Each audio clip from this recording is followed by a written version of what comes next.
The rain had not stopped for 3 days when Emma Whitmore learned her fate. She stood in the doorway of the parlor, listening to her father's voice crack as he spoke to the man seated across from him, a solicitor sent from Blackwood Manor, his black coat dripping onto the worn carpet. Emma had known for weeks that the harvest had failed, that the banknotes had come due, that her father's ledgers were a graveyard of numbers he could no longer make sense of. She had not known, until this moment, that there was a price attached to their salvation.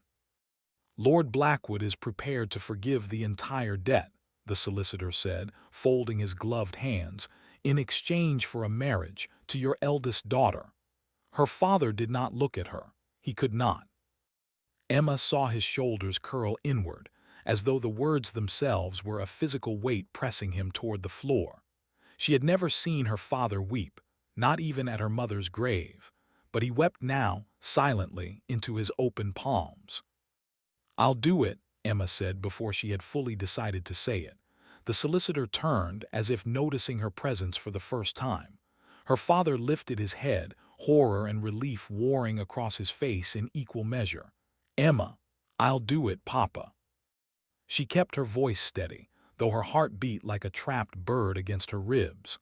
"Someone must, and I would rather it be me than watch you carted off to debtor's prison, or Lily forced into service before she's even 16. The solicitor's expression did not change, but something in his eyes suggested he had witnessed this exact scene before, in other parlors with other daughters. That night Emma sat with her sister Lily on the narrow bed they had once shared as children, though Lily was nearly grown now, 17 and sharp-tongued with fear. "They say he killed his first wife," Lily whispered. "They say the servants who work there don't last a season before they flee across the river and never speak of what they saw." "They say a great many things," Emma answered, though her hands trembled as she folded her few dresses into a traveling case. "Half the county has never met the man, and yet all of them claim to know his sins. And if the other half is true—" Emma had no answer for that. She kissed her sister's forehead, visited her mother's grave at dawn with a fistful of wildflowers, and did not allow herself to weep until she was alone on the ferry, crossing the river that separated Ashford Mill from the estate of Lord Cassius Blackwood. The river was wide and gray, beneath a sky the color of old iron. The village called it simply the river, as though it needed no other name, as though everyone understood it was less a body of water than a boundary between the world of ordinary suffering and whatever lay beyond it. Emma watched the far bank grow closer, the black spires of Blackwood Manor rising through a shroud of mist like the teeth of some sleeping animal, and felt, for the first time in her life, entirely without a home. The manor swallowed her whole. Servants moved through its corridors with lowered eyes and hurried steps, offering no greeting warmer than a curt nod. An elderly housekeeper, introduced only as Mrs. Prout, led her to a chamber far from the manor's occupied wing, and left her there with nothing but a candle and the sound of wind through ill-fitting windows. She met her husband-to-be the following morning, in a dining hall so vast that the fire at its far end did nothing to warm it. Lord Blackwood was not what she expected. She had imagined a monster, some twisted and grotesque figure to match the whispers. Instead she found a tall man of perhaps 40, handsome in a cold, sculpted way, his dark eyes assessing her as one might assess a horse purchased sight unseen. "You'll dine in silence unless I address you," he said, without preamble, without so much as offering his name aloud, as though he assumed the whole world already knew it. "You'll not write to your family without my reading the letter first. And you'll not wander where you are not invited." "And where might I be invited, my lord?" Emma asked, surprised by the steadiness of her own voice. Something flickered behind his eyes, irritation, perhaps, that she had spoken at all. "You'll learn the boundaries of this house soon enough." She said nothing more. She had learned in that single exchange that her survival here would depend on the same quiet cunning that had kept her family fed through 3 lean winters. Say little, watch everything, wait. It was on her third day, walking alone along the edge of the manor's overgrown garden while Blackwood was away on business, that she first saw him. A gentleman stood near the crumbling stone wall that bordered the eastern wing, young, fair-haired, dressed with a quiet elegance that marked him as no servant. He watched her approach with an expression of open, careful concern, as though he had been waiting for her specifically. "You oughtn't wander here alone," he said gently, before she could ask his name. "Not because of any danger in the garden itself, but the east wing above it is locked for reasons you would do well to understand before you go looking for them.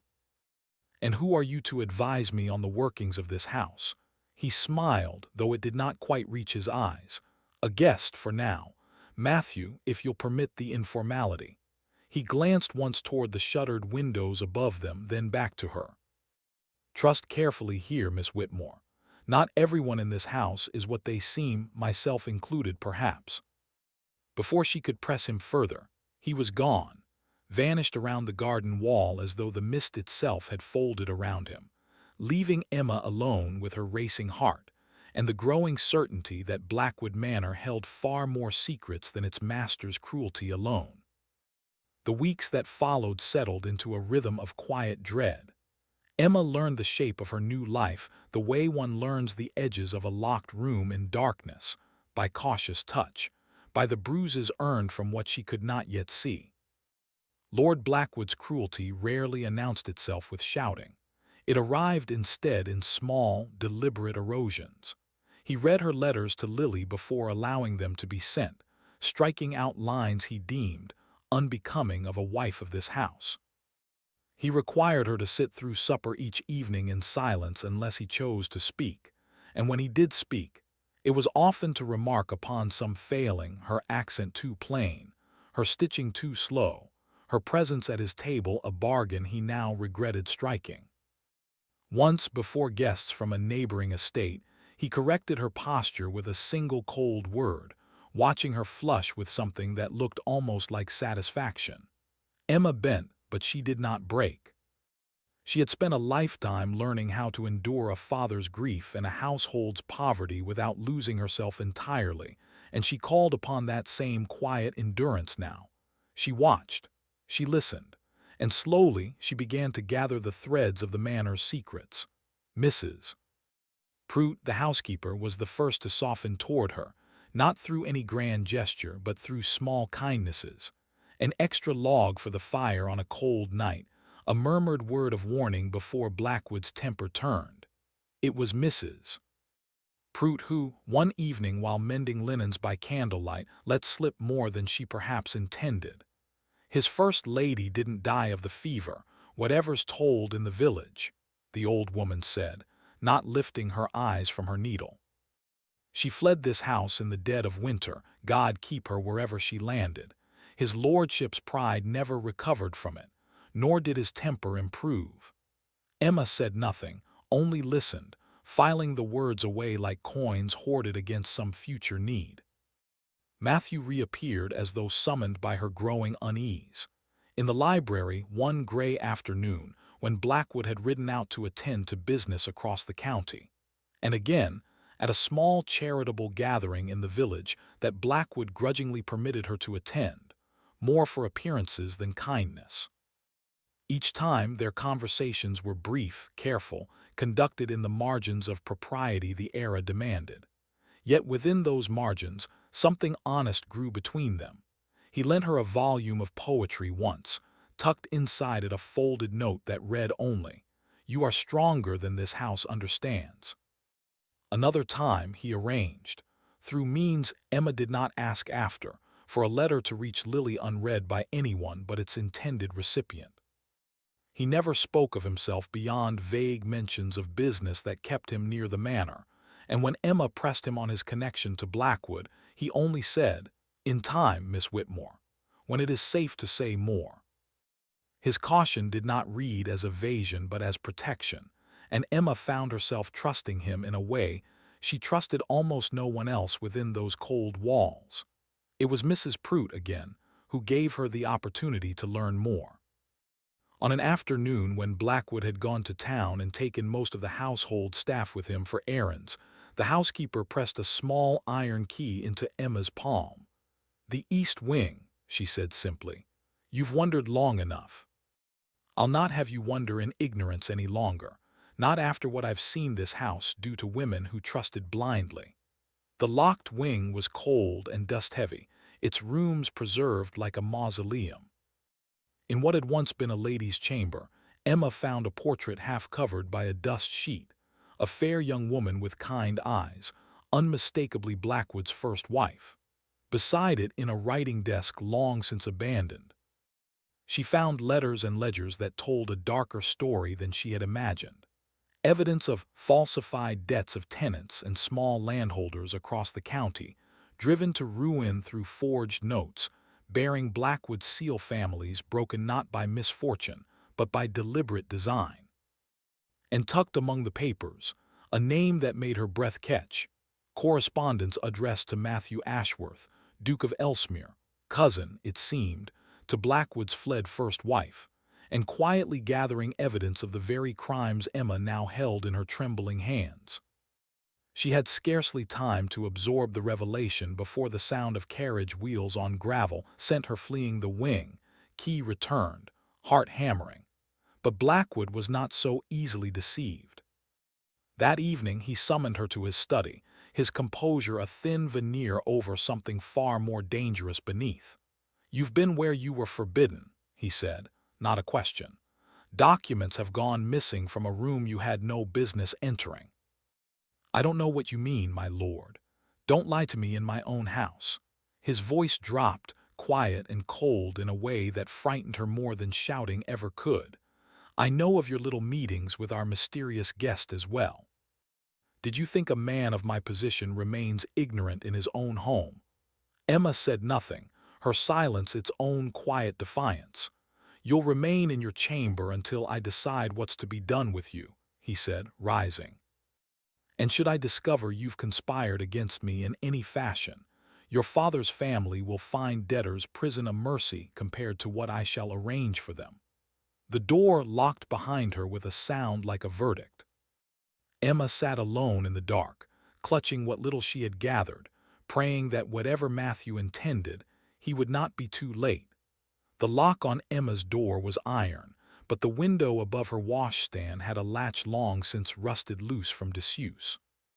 She had noticed it days before, filed it away the way she filed away every small weakness in this house of secrets, never imagining she would need it so soon. She did not climb through it in some reckless bid for freedom. She was wiser than that now, hardened by weeks of watching and waiting. Instead, she waited until the house had gone quiet with night, then slipped a folded note through the narrow gap, a message meant for Mrs.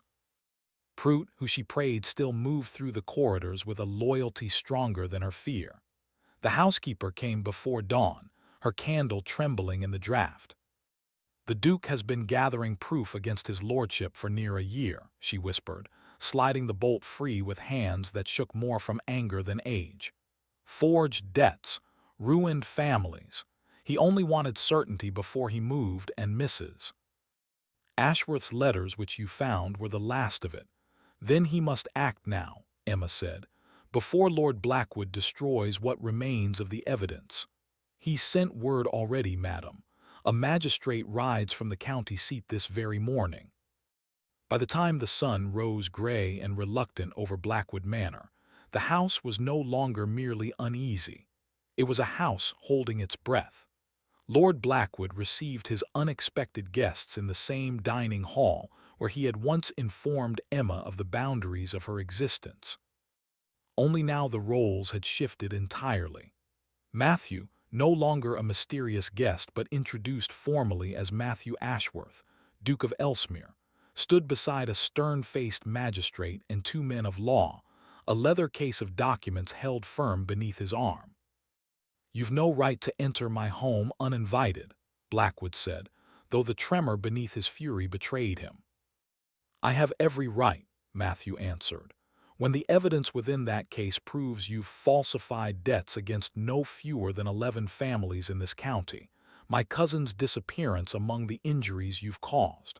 I imagine the magistrate would agree. Blackwood's eyes swept the room and landed finally on Emma, who stood in the doorway not as a frightened bride but as a woman who had found her voice at last. "You," he said, low and venomous. "You conspired against me under my own roof." "I only sought the truth, my lord," Emma said, stepping forward, her own hand steady now though her heart raced beneath her bodice. "The same truth you tried to bury in a locked room. I found the ledgers myself. The forged notes bearing my father's signature, a signature you altered, as you altered so many others." She laid her own small bundle of papers upon the table beside Matthew's case. "I did not need rescuing, my lord. I needed only the chance to be believed." The magistrate examined the documents with a grim, deepening frown, and within the hour, Lord Cassius Blackwood was placed under arrest, his estate seized pending trial. His name, once whispered in fear across the county, now spoken only with contempt. The debt that had bound Emma's family was declared void that same week, the original note exposed as fraudulent, forged upon terms her father had never truly agreed to. Mr. Whitmore wept again upon hearing the news, though this time the tears carried no shame, only relief so profound it left him speechless. Emma returned to Ashford Mill in the golden hush of early autumn, and the village that had once regarded her departure with pity now welcomed her home with something closer to wonder. She spent that season mending not only her family's modest fortunes but her own spirit, teaching Lily her letters properly, tending the small kitchen garden back to life, offering her skill with herbs and needlework to neighbors who had once feared they'd seen the last of her. Matthew called upon her honestly this time. No shadows, no secrecy, no locked wings to hide behind. He came with her father's blessing, and the whole village watching from behind lace curtains and open doorways, charmed by the courtship of a duke who seemed entirely unconcerned with rank when it came to matters of the heart. It was by the river, months later, beneath a sky gentler than the iron gray of that first crossing, that he asked her properly. "I know this river once carried you toward fear," he said, taking her hand in both of his. "I should like it, if you'll allow me, to carry you toward something better now."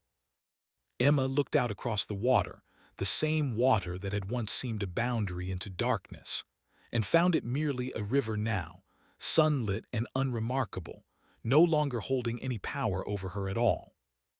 "Yes," she said simply, and the word carried more certainty than any she had spoken in that cold dining hall a lifetime ago. They were married in spring, the whole village turned out in ribbons and laughter, a stark and joyful contrast to the silent ferry crossing that had once carried a frightened bride toward a man they'd called the devil. Blackwood Manor, stripped of its master, was sold at auction and given new purpose as a home for the county's poor and displaced, the locked east wing finally thrown open to light and air. Emma stood at the water's edge on her wedding day, Matthew's hand warm in hers, and looked once more across the river toward the manor that no longer frightened her. She had crossed that water as a sacrifice. She crossed it now, and always after as herself.